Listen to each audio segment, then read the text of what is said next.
మన ప్రధానమంత్రి నరేంద్ర మోడీ ఇజ్రాయిల్లో పర్యటించబోతున్నారు. ఇది నార్మల్ బైలేటరల్ విజిట్గానే చూడలేము.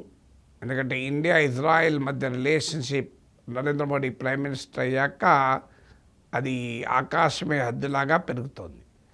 ఇటీవల Israel prime minister Benjamin Netanyahu అన్న మాట ఇక్కడ కీలకం. India will be a central pillar of hexagon of alliances అన్నాడు. ఏంటి hexagon of alliances? India central pillar అంటే ఏంటి? సో నెతన్యాహు ఈ మిడిల్ ఈస్ట్ అంటారు, అంటే MENA Middle East and North Africa, లేదా వానా West Asia and North Africa అంటారు. సో ఈ ప్రాంతంలో తన తిరుగులేని ఆధిపత్యాన్ని ఇజ్రాయెల్ పెంచుకుంటూ వస్తుంది. 1948లో ఏర్పడినప్పటి నుంచి అనేక అరబ్ దేశాలతో యుద్ధాలు చేస్తూ, అరబ్ భూభాగాలను ఆక్రమిస్తూ, నిరంతరం తాను కూడా దాడులను ఎదుర్కొంటూ ఇజ్రాయెల్ చరిత్ర అంతా నడుస్తుంది. అమెరికా సహకారంతో ఇజ్రాయెల్ తన అగ్రెషన్ను కంటిన్యూ చేయడమే కాకుండా అనేక అరబ్ దేశాలను ఒక రకంగా ఇజ్రాయెల్ లొంగ తీసుకుంది. ఇప్పుడు మీకు క్యాంప్ డేవిడ్ అగ్రిమెంట్తో ఈజిప్ట్ లాంటి దేశాలు ఇజ్రాయెల్తో ఒప్పందాలు చేసుకున్నాయి. అబ్రహాం అకార్డ్లో భాగంగా యునైటెడ్ అరబ్ ఎమిరేట్స్, బహ్రెయిన్, మొరాక్కో లాంటి దేశాలు ఇజ్రాయెల్తో పీస్ డీల్ కుదుర్చుకున్నాయి. ఇక మిగిలిందల్లా సౌదీ అరేబియా, ఇరాన్ దాని ప్రాక్సీస్ అంటే గాజాలో హమాస్, మీకు లెబనాన్లో హిజ్బుల్లా, ఇరాన్లో యమన్లో హూతీస్, అలాగే ఇరాక్లో షియా మిలీషియా, వీళ్ళందరూ కూడా దాని ప్రాక్సీస్. సో ఇజ్రాయిల్కు ఈ ఎంటైర్ రీజన్లో 3 శక్తులు మింగుడుపడలే. ఒకటి సౌదీ అరేబియా, ఇప్పటికీ ఇజ్రాయిల్తో నార్మలైజేషన్కు రెడీగా లేదు, అమెరికా మిత్రదేశమైనప్పటికీ కూడా. రెండవది ఇరాన్, మూడవది సిరియా.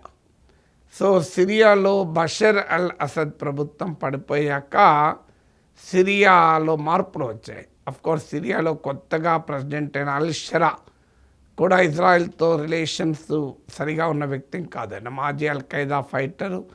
బషర్ ప్రభుత్వం పడిపోయిన వెంటనే ఇజ్రాయిల్ ఏకంగా గోలాన్ హైట్స్ ప్రాంతంలో మరింతగా ఆక్రమించింది కూడా. సో దాన్ని ఖాళీ చేయమని సిరియా డిమాండ్ కూడా చేసిన ఇజ్రాయెల్ వింటలేదు. కానీ అంతకుముందున్న బషర్ ప్రభుత్వమేమో తన చిరకాల ప్రత్యర్థిని ఇరాన్కు మిత్ర ప్రభుత్వం. సో ఆ రకంగా బషర్ ప్రభుత్వం పతనం సిరియా విషయంలో కూడా ఇజ్రాయెల్కి ఒక రకమైన అప్పర్ హ్యాండ్ ఇచ్చింది. సౌదీ అరేబియా ఇజ్రాయెల్ పెద్ద నార్మలైజేషన్ టాక్స్ కూడా మొదలైన నేపథ్యంలో హమాస్ అటాక్ చేసింది. అంటే వాస్తవంగా Hamas attack one of the objective కూడా పాలస్తీనా సమస్యను పక్కదారి పట్టిస్తూ సౌదీ అరేబియా ఇజ్రాయెల్తో నార్మలైజేషన్ టాక్స్ జరపడమే. ఆ తర్వాత హమాస్ ఇజ్రాయెల్పై దాడి చేయడం, ఇజ్రాయెల్ గాజాలో మారణ హోమం సృష్టించడం మొదలయ్యాక Saudi Arabia Israel normalisation talks కూడా సాధ్యం కావడం లేదు. కానీ ఇవాళ కాకపోతే రేపైనా అమెరికా ఒత్తిడితో సౌదీ అరేబియా కూడా ఇజ్రాయెల్తో కలుస్తుంది. ఇక మిగిలిందల్లా ఇరాన్. కానీ ఇటీవల పరిణామాలు చూస్తే ఇరాన్ ప్రాక్సీస్ అన్నీ బలహీనపడ్డాయి. హిజ్బుల్లా, హమాస్ వీళ్ళంతా. ఇరాన్ కూడా బాగా వీకెన్ అయింది. రేపో మాపో ఇరాన్ పైన అమెరికా వార్ చేస్తుందని కూడా వస్తుంది. సో ఇప్పుడు ఈ పరిణామాలన్నీ సమ్ టోటల్ ఏం చెప్తుంది అంటే ఇజ్రాయెల్కు చరిత్రలో ఎన్నడూ లేని ఆధిపత్యాన్ని ఈ రీజన్లో తీసుకొచ్చాయి. ఒక రకంగా తమకు చిరకాల ప్రత్యర్థిగా ఉన్న ఇరాన్ వీక్ కావడం ఈ ఎంటైర్ ప్రాసెస్ యొక్క కల్మినేషన్. అందువల్ల ఈ సమయంలో మిడిల్ ఈస్ట్ను తనకు అనుకూలంగా రీఆర్గనైజ్ చేయాలనేది ఇజ్రాయెల్ ప్రయత్నం. అందులో భాగంగా ఇరాన్పై తన దాడుల్ని సమర్థించుకుంటూ, హమాస్పై, గాజాపై తన మారణహోమాన్ని సమర్థించుకుంటూ నెతన్యాహు ప్రతిపాదిస్తుంది అంటే ఎగ్జగాన్ ఆఫ్ అలియన్సెస్ అని. ఎగ్జగాన్ అంటే షడ్భుజి అంటారు, 6 సైడ్స్ ఉంటాయి. సో ఇజ్రాయిల్ అడుగుతున్నాయంటే ఇజ్రాయిల్, ఇండియా, అలాగే మీకు గ్రీస్, సైప్రస్ అంటే మెడిటరేనియన్ రీజన్లో ఉండే మధ్యధరా సముద్ర ప్రాంత దేశాలు, అరబ్ దేశాలు, వీటితో కలిపి ఒక 6 కంట్రీస్తో ఇప్పటికి ఇజ్రాయెల్, గ్రీస్, సైప్రస్, ఇండియా, అలాగే సెలెక్ట్ అరబ్ కంట్రీస్, వీటితో కలిపి హెక్సగాన్ ఏర్పాటు చేయాలి. ఆ హెక్సగాన్ ఆఫ్ అలియన్సెస్లో ఇండియా సెంట్రల్ పిల్లర్గా ఉండాలని ప్రతిపాదించారు. సో మనకేం సంబంధం, అది మన ప్రాంతం కాదు, మన సౌత్ ఏషియా అంటే ఇప్పటికే ఇండియా ఈ ప్రాంతంలో ఇజ్రాయెల్ అనుకూల ఫారిన్ పాలసీలో భాగమైంది. ఇజ్రాయెల్ అమెరికా నెక్సెస్, ఉదాహరణకు మిడిల్ ఈస్ట్ క్వాడ్గా పిలువబడే I2U2లో ఇండియా మెంబర్. I2U2 అంటే India, Israel, USA, United Arab Emirates.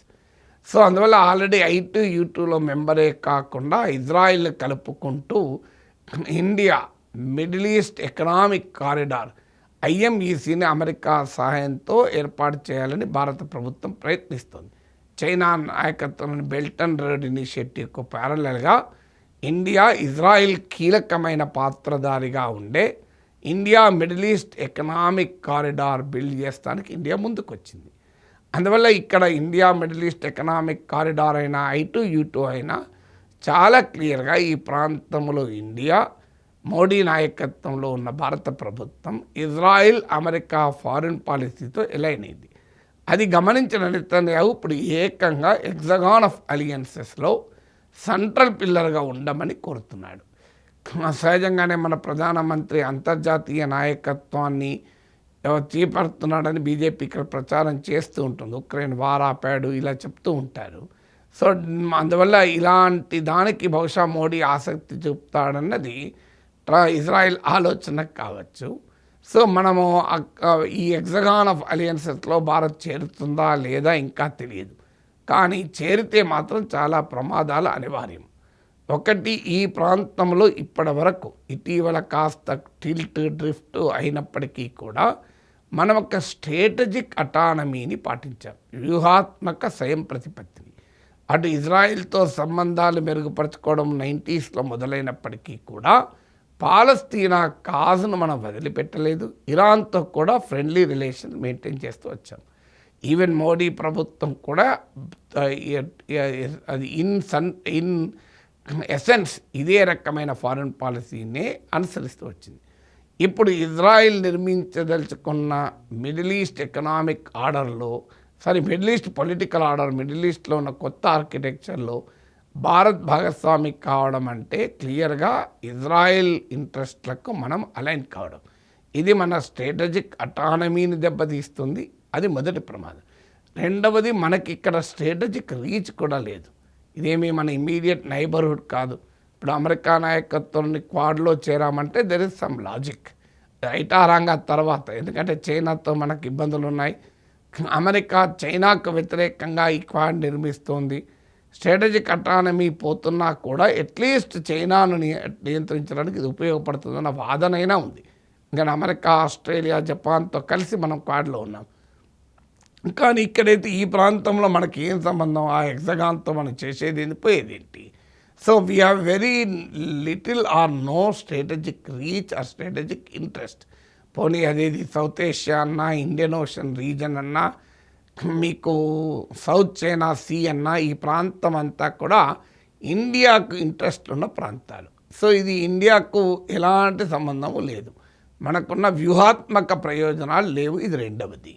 మూడవది ఏంటంటే, మనము ఈ ప్రాంతంలో చాలా అన్స్టేబుల్ ప్రాంతం. ఇది ఎప్పుడు ఏమి జరుగుతుందో తెలియదు, ఎవరితో యుద్ధం చేస్తాడో తెలియదు, ఎప్పుడు ఏమవుతుందో తెలియదు. అలాంటి అన్స్టేబుల్ రీజన్లో మనం ఎందుకు తలదూర్చాలి? ఇప్పుడు ఇరాన్పై దాడి చేస్తే ఇరాన్ అమెరికా మిత్ర దేశాలపైన దాడులు చేస్తానని చెప్తోంది. సో ఇది అంతటి వొలటైల్ అండ్ అన్స్టేబుల్ రీజన్లో మనం ఎంటర్ అయ్యి లేని తలనొప్పులు ఎందుకు తెచ్చుకోవాలి అన్నది మూడవది. నాలుగవది ఏంటంటే, ఈ ప్రాంతంలో మనకు ఇజ్రాయిల్తో మాత్రమే పని ఉన్నది కాదు. ఇజ్రాయిల్కు ప్రత్యర్థులుగా ఉండే అరబ్ దేశాలు ఇజ్రాయిల్తో అమెరికా ఒత్తిడి మేరకు నార్మలైజ్ చేసుకుంటే చేసుకోవచ్చు, but still they do not sale with Israel still. So అందువల్ల అమెరికన్ మిత్ర దేశాలైనప్పటి కావడం వల్ల కొంత ఇజ్రాయిల్తో నార్మలైజ్ చేసుకోవచ్చు. కానీ ఇజ్రాయిల్ అంటే భయపడి అప్రమత్తంగా ఉండే దేశాలు అరబ్ దేశాలు. సో ఆ అరబ్ దేశాలతో మనకు ఉన్న సంబంధాలు ఎఫెక్ట్ అవుతాయి. మనం మొత్తం 2/3 ఆఫ్ మన ఆయిల్ ఇంపోర్ట్స్ ఈ ప్రాంతం నుంచే వస్తాయి. ముఖ్యంగా రష్యా చమురు కొనడం మొదలు పెట్టకముందు ఇంకెక్కువ వచ్చేది. ఇప్పుడు కాస్త తగ్గిన మాట నిజం, కానీ still major source of oil and gas ఇక్కడ నుంచే. దీనికి తోడు మన ఇండియన్ డయాస్పరా కూడా ఇక్కడ పెద్ద సంఖ్యలో ఉన్నారు. సో మన లక్షలాది మంది భారతీయులు ఈ గల్ఫ్ నేషన్స్లో పనిచేస్తూ ఉంటారు. ఇలాంటి వ్యూహాత్మకమైన ఇంట్రెస్ట్లు, ఎకనామిక్ ఇంట్రెస్ట్ మనకు ఉండగా మనం వెళ్ళి ఇజ్రాయెల్ కోసం ఆ హెక్సాగన్లో చేరితే లాభం కన్నా నష్టమే ఎక్కువ ఉండేటువంటి అవకాశం ఉంది. ఇప్పటిదాకా మనము ఒక న్యూట్రల్ పవర్గా చూస్తున్న అరబ్ దేశాలు ఇక మనల్ని ఇజ్రాయెల్ ఏజెన్సీగా చూసేటువంటి అడ్వాంటేజ్ ఉంటుంది. అందులో ఇజ్రాయెల్ను ప్రపంచమంతా కండెమ్ చేస్తున్న సమయం ఇది. సౌత్ ఆఫ్రికా లాంటి దేశాలకు కూడా ఇజ్రాయెల్ ప్రైమ్ మినిస్టర్ నెతన్యాహును ఇంటర్నేషనల్ క్రిమినల్ కోర్టుకి ఈడ్చారు. అలాంటి పరిస్థితి ఉంది. ఈవెన్ అరబ్ ఇజ్రాయెల్కు అండగా ఉండే వెస్ట్రన్ పవర్స్, ఇజ్రాయెల్ ఏర్పాటులో సెకండ్ వరల్డ్ వార్ టైంలో ఇజ్రాయెల్ ఏర్పాటు కీలకంగా సహాయం చేసిన బ్రిటన్, ఫ్రాన్స్ అలాంటి దేశాలు, ఆస్ట్రేలియా లాంటి వెస్ట్రన్ కంట్రీస్ కూడా ఇజ్రాయెల్ను ఖండిస్తూ పాలస్తీనాను గుర్తిస్తున్నాయి. అంటే గ్లోబల్ ఒపీనియన్ కూడా ఇజ్రాయెల్కు వ్యతిరేకంగా, నెతన్యాహుకు వ్యతిరేకంగా ఉన్న సమయంలో మనం వెళ్ళి హెక్సాగాన్ ఆఫ్ అలియన్సెస్లో ఎందుకు చేరాలి? అది కూడా నెతన్యాహు ప్రతిపాదన. Netanyahu is not a popular leader. ఇప్పుడు ఎన్నికలంటూ జరిగితే నెతన్యాహు గెలుస్తాడన్న గ్యారంటీ లేదు. నెతన్యాహు పైన కరప్షన్ స్కాండల్స్ ఉన్నాయి. ఇప్పుడు మన ప్రధానమంత్రి ఇజ్రాయెల్ పార్లమెంట్లో ప్రసంగిస్తామంటే ప్రతిపక్షం ఇప్పటికే బైకాట్ చేస్తామని హెచ్చరించింది. సో అలా అన్పాపులర్ అయినటువంటి లీడర్ ప్రతిపాదించే సెక్యూరిటీ అలయన్స్లో మనం ఎందుకు ఉండాలి? ఇప్పుడు ఇజ్రాయెల్ ఆలోచన ఏంటంటే ఒక రకంగా ఇండియాను ఇందులో ఇన్వాల్వ్ చేసి తన ఫారిన్ పాలసీకి ఒక లెజిటిమసీ తేవాలని, ఈ ప్రాంత సెక్యూరిటీ బాధ్యత ఏదో ఇండియా పైన నెట్టాలని ఇజ్రాయెల్ చూస్తోంది. మనం ఎందుకు ఇదేదో ప్రపంచ నాయకత్వం అని భ్రమపడి అందులో దూరితే చాలా గందరగోళం తప్పనిసరి పరిస్థితి వస్తుంది. సీరియస్ ఛాలెంజెస్ని ఎదుర్కోవాల్సి వస్తుంది.